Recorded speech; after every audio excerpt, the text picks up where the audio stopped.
Fala galera, beleza? Vocês também estão legais, tranquilos de boa? Então tá, ó.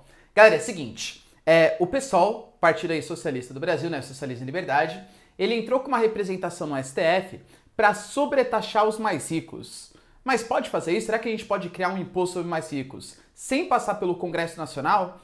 Quer entender, galera, como que essa artimanha política está sendo feita? Se você quer saber isso e muito mais sobre geopolítica, geografia, atualidades, notícias, enfim, tudo para se manter sempre bem atualizado e entender nosso mundão aqui, ó, se inscreve no canal, deixa seu like, compartilha esse vídeo, que eu conto muito com a ajuda de vocês, belezinha? Tamo junto? Então tá. Galera, vamos lá, ó. Nós temos aqui a nossa democracia dividida em três grandes poderes, o poder executivo, o poder legislativo e o poder judiciário. Na teoria, cada um fica com a sua, digamos assim, sua designação. O executivo, ele executa as leis, é o gerentão do nosso país. O poder legislativo vai ser responsável por criar e votar as leis, né, que vão ser seguidas pelo nosso país. E o poder judiciário é o único poder que não é político. A nossa justiça, teoricamente, ela é cega, né? É o poder que julga se aquelas leis que o legislativo criou estão sendo bem cumpridas ou não. Essa é a ideia. Só que, o que está acontecendo, né? Isso já foi criado, por exemplo, naquela época que a gente definiu que o crime de homofobia seria um tipo de racismo, quem fez isso foi o STF, e agora está sendo mais ou menos a mesma ideia. O que acontece?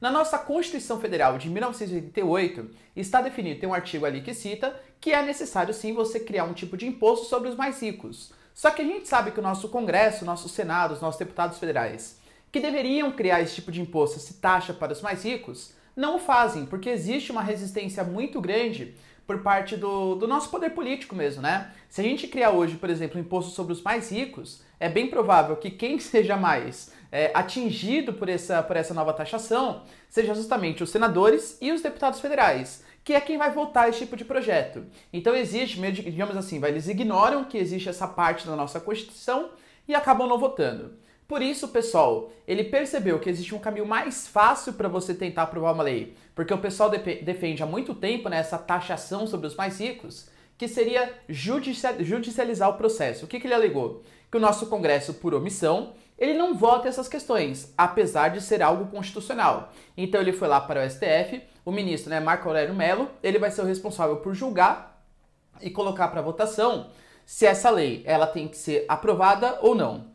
Vamos lá, ó, tem duas questões aqui. A constitucionalidade disso, né, se é legal fazer isso com a nossa democracia, e o mérito, se é bom ou não sobretaxar os mais ricos. Vamos lá, ó.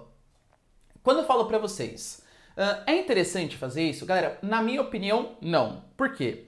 Quando a gente vota num congresso, quer você goste, quer você não, são 513 deputados que representam grande parte da sociedade brasileira, né? Tem feminista, tem machista, tem direita, tem esquerda, tem conservador, progressista, reacionário. Tem os diversos escopos políticos e sociais aí do Brasil como um todo. A mesma coisa do Senado, né? 81 senadores e tal. Então tem que passar por essas duas casas, porque teoricamente, a gente sabe que na prática não é tão bem assim, né? Mas teoricamente, vários nichos da sociedade estão ali representados no Congresso.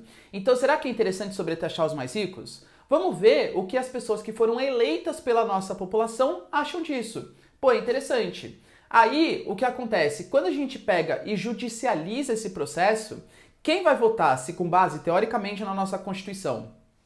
Se essa proposta tem que ser criada ou não, vão ser 11 ministros. Só que quem que são esses 11 ministros? Esses 11 ministros, eles não passaram pelo crivo do voto. Eles não passaram pelo crivo das urnas. Ninguém votou, sei lá, no Alexandre de Moraes. Ninguém votou no Dias Toffoli, no Gilmar Mendes, percebe? Por quê? Porque eles não têm que ter esse caráter de legislar.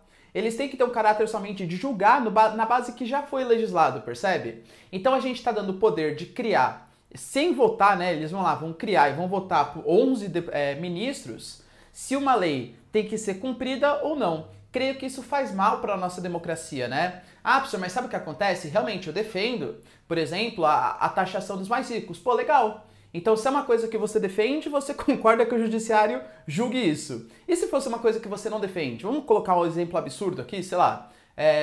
Vamos pensar, não sei, tem que extinguir o salário mínimo, por exemplo. Ah, não, ó, eu acho que tem uma interpretação da nossa Constituição que fala que não pode ter salário mínimo. Aí a gente vai lá, sem passar pelo Congresso, o STF que vai julgar isso? Nem sei se você concorda ou não com a extinção do salário mínimo. Mas percebe que são coisas, você judicializar, você fazer com que o legislativo, o judiciário, ele fique criando todas as leis, é muito danoso para a nossa democracia. Então, por mais que você defenda nesse caso, é complicado você defender esse método para conseguir atingir os seus objetivos políticos, porque eles não representam a sociedade. Essa é a grande verdade. Tudo bem? E será que seria interessante a gente sobretaxar os mais ricos? Vamos lá, ó. Creio eu. Você pensar numa sobretaxa muito grande dos mais ricos não é muito legal. Até porque, galera, convenhamos, sobretaxar muito os mais ricos, vamos pegar exemplos concretos da França.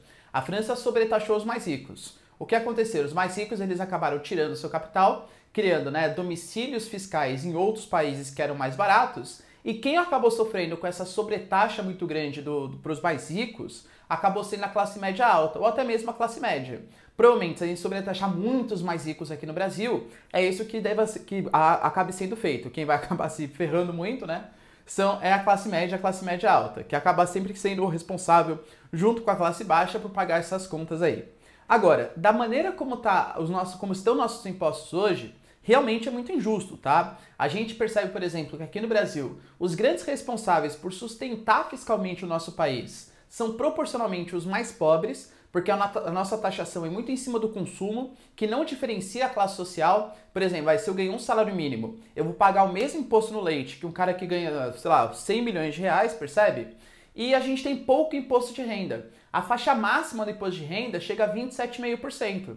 Existem países na Europa que isso ultrapassa os 50%. Então o Brasil é mesmo uma mãe para os mais ricos. Até por isso eu defendo uma reforma tributária no nosso país. Isso não quer dizer, percebam bem, que essa reforma tributária tem que vir pelo meio judicial. Percebe como são coisas diferentes? Você pode defender um aumento da taxação sobre os mais ricos, não muito, né? Senão a gente fica até um pouco anti-mercado, e não necessariamente defender que isso seja feito pelo STF. São coisas não excludentes, que particularmente é a minha opinião. Eu sou contra qualquer tipo de judicialização de processo político, porque aqueles 11 ministros não me representam e não representam nenhum nicho da nossa sociedade. Deu pra entender, galera, o que tá em jogo? Se vocês concordam comigo, ó, deixa nos comentários querer saber a sua opinião. Se não, muito obrigado pelo vídeo, beijos, abraços e tchau, e até a próxima. Falou!